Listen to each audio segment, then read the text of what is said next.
Cubs won again yesterday, and now all of a sudden they're one game under 500. What does that mean, though? Are they making any room up in the pennant race? No, but a lot going on. Pete Crow-Armstrong with an inside-the-park home run, and I keep telling you guys, and I in the comments section, Mick, you're too good to Pete Crow-Armstrong. He's only batting 200, but did you see the guy got around the bases in 14.8 seconds? It's like the third fastest recorded time to do that. It was beautiful. Hey, they win today. They're 500. How many times have we been there? That's what we're going to talk about. Welcome to the Cubs Baseball channel. Like and subscribe. Give us a thumbs up. Let's get this party started, guys. And let's talk some Cubs baseball.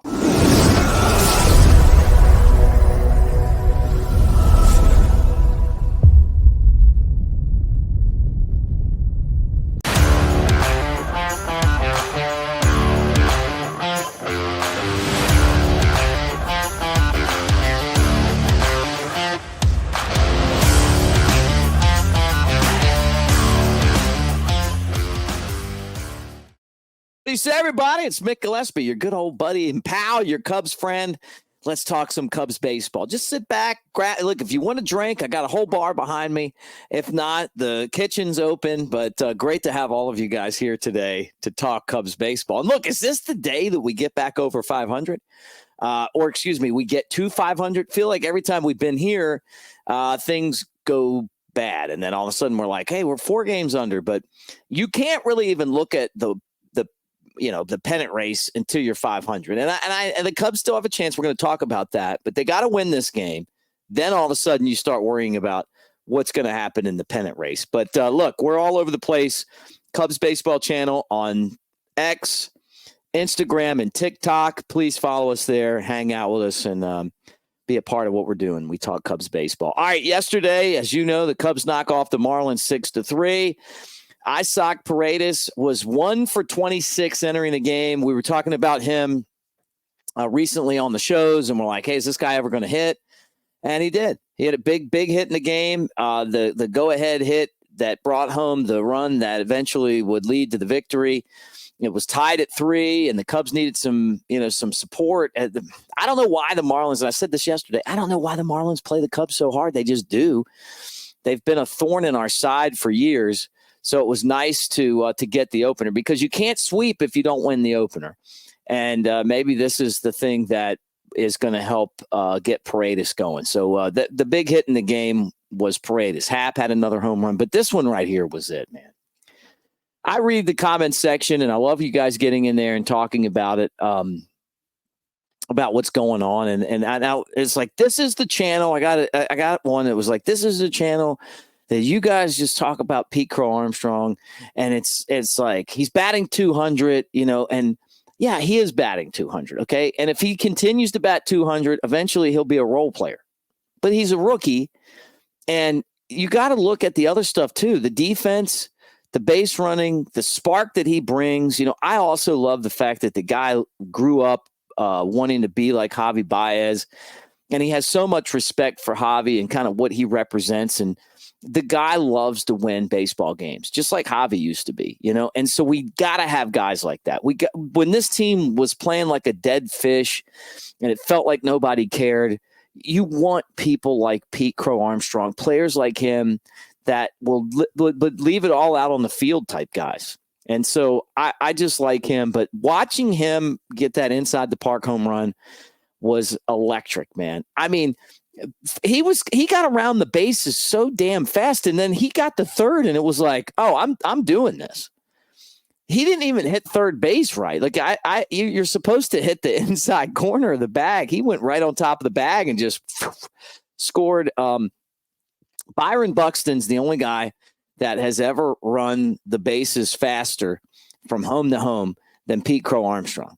So that's pretty cool. He done it twice faster, and I think if Hollywood had hit the bag at third just a little cleaner, might have been able to get there faster. But the head first slide and the emotion, that was a magic moment, man. That was one of the biggest moments of the season, and it was really an awesome play. Inside the park home runs are like one of the most exciting plays in the game of baseball, which is something else. But I've always loved them. and a big win for the Cubs. And we'll just kind of finish up this right now, and then I want to get into a couple other things. But Cubs are one game under 500. That's cool. They're still they didn't pick up any ground, though. They're still 5.5 games back in the NL wildcard chase. They did get a half a game on Milwaukee, but they're not catching Milwaukee. 10 games back. They just don't have enough time. The wild card is the one, but you got to get to 500, and how many times have we talked about this? You get to 500 and then you finagle. And the funny thing is like, there's not many teams that aren't in the playoffs that are ahead of the Cubs, which is a good feeling. The problem is that the teams that are in right now, the Padres, the Diamondbacks, and the Braves have pretty good records. So you can't sit there and go, okay, if we win 2 more games, we're there. I mean, they just got to keep winning. They got to get over 500.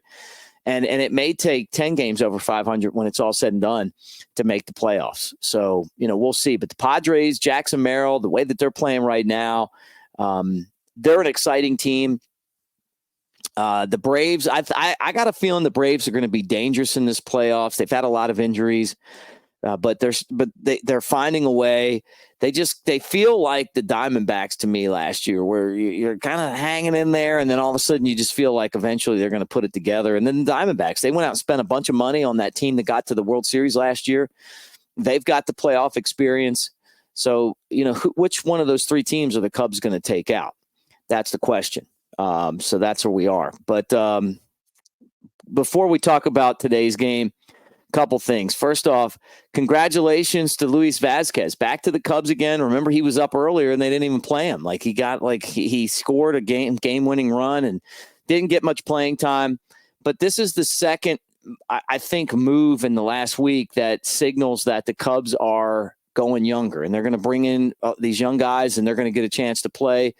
Vasquez should be playing some, and Dansby Swanson should be sitting some. Dansby's not producing consistently. He has been better lately, but he needs time off. I mean, I think that Vasquez could be as good or better of a defender if he played every day. He could also play some third and second too, but he's a great shortstop. He's got a little bit of thunder in his bat, but he's not. I wouldn't say I don't know what he's going to look like as a big league hitter, but he can hit a little bit. But when you look at the full body of work of Dansby Swanson, you put him out there every day. It's good to have a little competition for playing time. I mean, just to try to get the best out of a guy that you spent, $175 million to have, that's batting, in the 220 range. So Vasquez getting up also signals that maybe it's time to start letting these guys that have developed in the Cubs system get to the big leagues and get some experience, because this team isn't probably going to make the playoffs unless a miracle happens. Now, the downside of that, and happy for him, is that the Cubs designated David Bote for assignment, and so we'll find out what happens. Maybe somebody claims him, maybe somebody doesn't. He ends up back in AAA again, but he did a good job. Like, I don't think that him being designated meant that he didn't do the things that they needed him to do in the big leagues.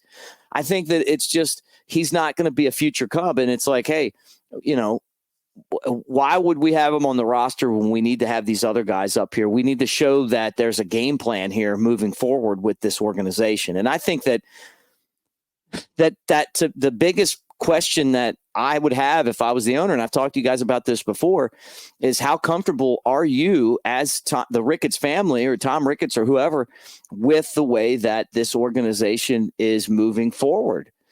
How comfortable are you that this is building to a World Series champion, a team that's really going to be able to compete? You're out of the playoffs again this year. You went out and spent a lot of money on a manager. You spent a lot of money on Cody Bellinger. What if he opts back in? How's that going to look? You went out and got Shota Imanaga. But it didn't work. And unless something happens crazy here in the next month. And so you got to say to yourself, okay, do I believe that this front office is going to take us to the postseason and going to win a World Series? Because the minute that you say no, you got to start over again, or you got to put somebody else in that job. So I'm not and I know some of you guys are like dead set on changing front offices. I'm not saying that. I'm just saying that as an owner, you get to the point where you have to look around and evaluate where the organization is, where it's going. And if you don't feel like that organization is taking you to a championship, then you got to find somebody that does that, and I think winning at every level and being competitive at every level and saying, hey, we're going to be like the old Cardinals. They're not like that anymore, but there was a time when the Cardinals they wanted to win at every level. And then they got to the big leagues, they developed and they won there. And for years, the Cubs would trade away their young players and make mistakes on guys like Greg Maddux and stuff like that. And then, we're going to go out and sign this guy and we're going to let Maddux walk. And then all of a sudden, he's on the Braves winning championships every year. And, and the Cubs are the Cubs, So when Theo took over, he was able to tank, he was able to build.